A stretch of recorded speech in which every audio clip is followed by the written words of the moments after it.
Hi, this is Andrew Moore-Crispin for Gadget TV on Butterscotch.com, and today we're taking a look at the new Apple TV. You can get this device for between $100 and $120, depending where you're shopping.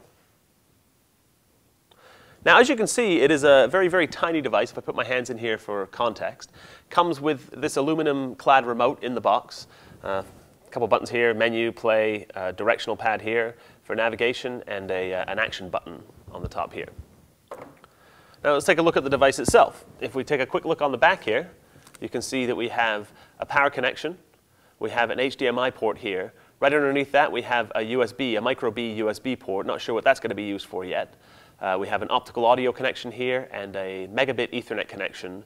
It also on board has 802.11b, G, and N. Now N is probably the standard you're going to be wanting to work with if you do have an N network at home, because it has a much wider bandwidth, which will be very helpful when you're streaming your TV shows either off the internet or over your home network. Now it'll allow you to do 720p high definition, so not full HD there. Effectively, there's no onboard storage. There's actually an 8 GB flash chip inside here, but that's not really user accessible. Our theory is that it's going to be used for buffering, but with that micro B port on the micro B USB port on the back there, maybe hackers will be able to open that up in the not too distant future. Here's hoping. So let's go take a look at the Apple TV interface. Now, when you first boot up your Apple TV, you'll enter into the movies option here. So now you can see we can browse by top movies, by genre. We can search for movies, and we can also see trailers of movies that are currently in theaters. Let's take a quick look at top movies just to get an idea of the interface. So you can see here a lot of current movies. Now, movies are available in standard definition and high definition, 720p high definition specifically. Now, standard definition movies start at $2.99. High definition movies start at $3.99. You get to rent them for 24 hours, and as long as you don't hit play, they basically stay on your machine for up to 30 days. As soon as you hit play, you have 24 hours to watch the movie as many times as you want. Now, you'll see here, several of the movies are not $3.99. This one's actually $8. So basically anything with a bit of hype around it, you might want to wait a couple days before trying to watch that one. But you can see here we have blockbusters, we have romance, we have different genres of movies that we can just kind of scroll through, tap to see a little bit more. We can do a preview. We can choose to just straight up rent it. We can add it to our wish list. We can also see star ratings from the iTunes community, and many movies will actually give you a Rotten Tomatoes rating as well. Now we hit menu on the remote to go back to the previous screen. Now we'll just mention really quickly the search functionality. Now, if you have the remote app on your iPhone, iPad, or iPod Touch, you'll have a much better experience. You can actually use the remote to scroll through the individual letters, but it's much easier if you have the app on your iPhone or iPod. So you can just pull up a movie here. Now, this raises an interesting point. We see on the top right, lost in translation.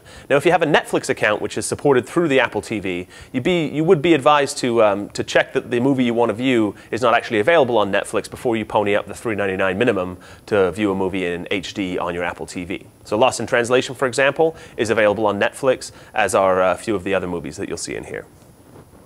So anytime we want to go back, we just hit the menu key.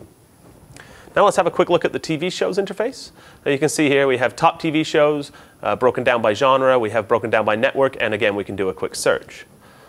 So we can see here the interface very much like the movies interface, and we'll be seeing a lot more current movies than you'd find on something like Netflix. So we see here TV shows start at 99 cents. In fact, we haven't found anything that costs more than 99 cents. And they're available the day after they actually hit air on traditional television.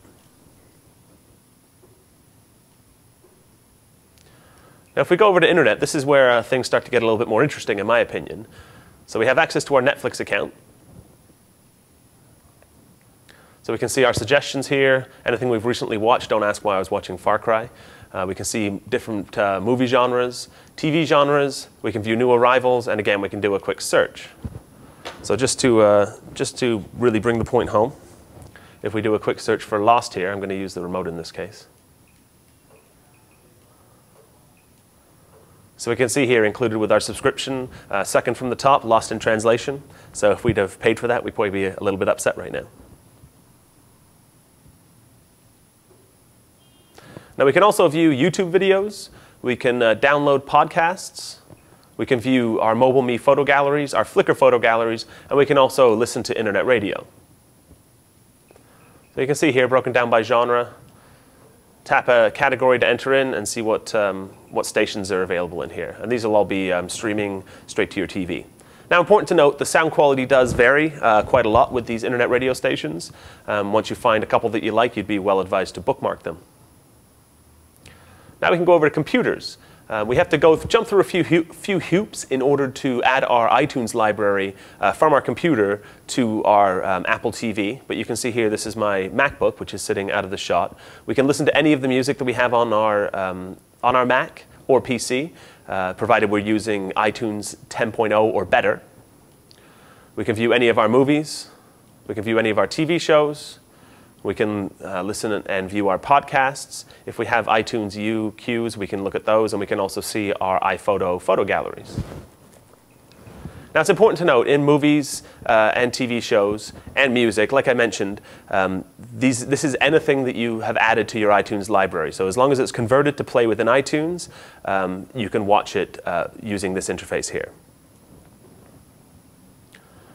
Finally, we'll take a very quick look at settings, because there's a couple of interesting things in here. We can add our different computers on our network here. We can also, if we go into General here, this is where we'll actually pair our iTunes remote. So if we have the iTunes remote app running on our iPhone, iPad, or iPod Touch, this is where we'll add it. And that's a free app. And if you do have an iPhone or iPod Touch or an iPad, you would be well advised to add this, because it really does open up the functionality of your Apple TV quite a bit. It's important to note that the Apple TV only supports a few formats. We have H.264, M4Vs, MP4s, and MOVs. We have MPEG-4, and we also have Motion JPEG, MJPEG. Basically, any file that you add to your iTunes library, as long as it's been converted to play within iTunes, will work. It's got an Apple A4 processor inside, and very, very low on the energy requirement. It's got a 6-watt power supply, and Apple's saying that when it's turned off, it uses less energy than a nightlight. So that's a quick look at the new Apple TV. For Gadget TV, I'm Andrew Moore-Crispin. For more sweet stuff, visit butterscotch.com.